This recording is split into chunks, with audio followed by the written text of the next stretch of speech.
ES Audio. Hi, I'm Rochelle Travers, and this is the Evening Standard's Tech and Science Daily. Coming up, this year's Christmas turkeys are in jeopardy. But first, there's been a huge reaction online to one of Minecraft's biggest streamers and content creators, Dream, revealing his identity at long last. He's a 23-year-old American called Clay. If you're not familiar with who we're talking about, he's a big deal in gaming and especially for the Minecraft community.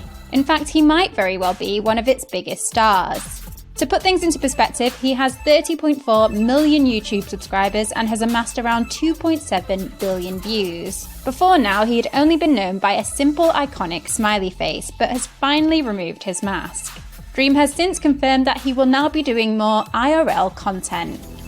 Now, the traditional turkey at Christmas could be at risk this year. The National Farmers Union has warned that if the worst avian flu outbreak in UK history continues to spread, turkey supplies could be in danger. Bird flu has been detected at 155 sites across the UK. More than 3 million birds have had to be culled so far, with avian influenza prevention zones introduced in Norfolk, Suffolk, parts of Essex and the whole of the southwest of England. Wild bird populations have been severely affected, and poultry farmers are growing increasingly concerned about their livestock. Next.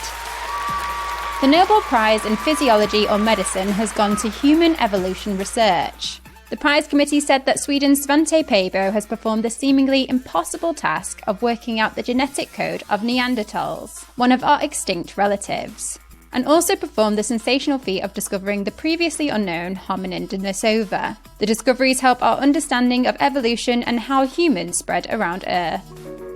9, 3, 8, 2, 7, 1, 0. Ignition. NASA has delayed the Artemis 1 moon mission launch to November. It comes after Hurricane Ian's destructive impact on southern states including Florida, although it had weakened to a tropical storm by the time it reached the NASA Kennedy Space Center last week.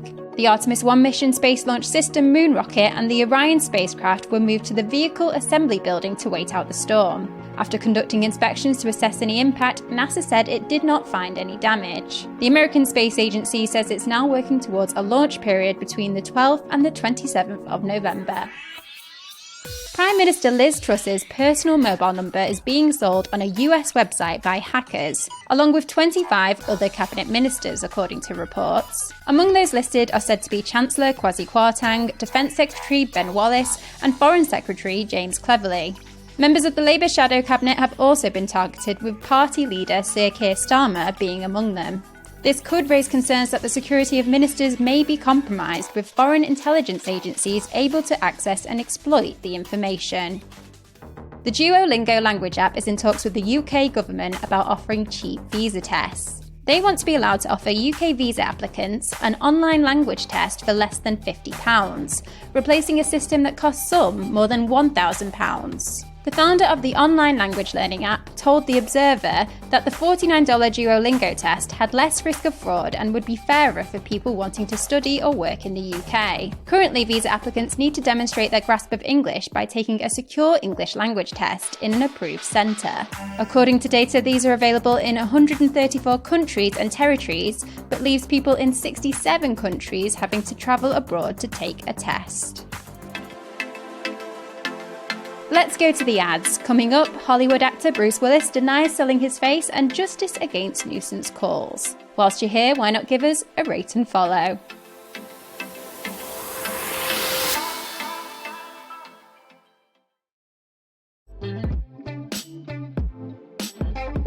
Welcome back.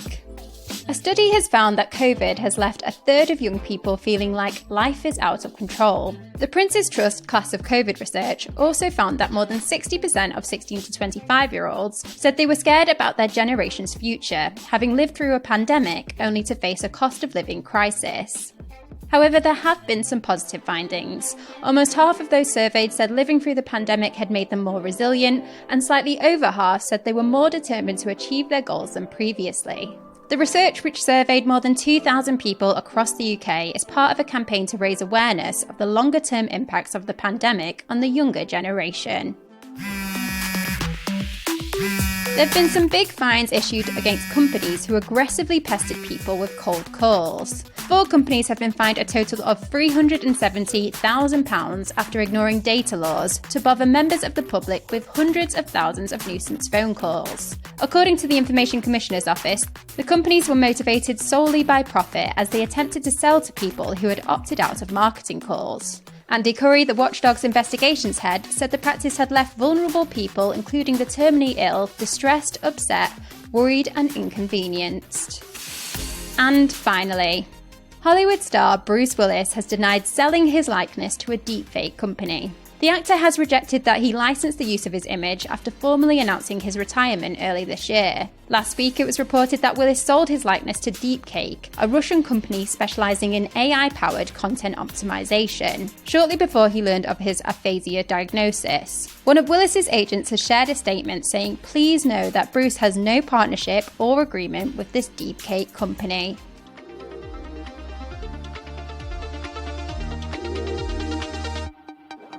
You're up to date. Come back at 4 p.m. for the Leader podcast from the Evening Standard. We'll be back tomorrow at 1 p.m. See you then.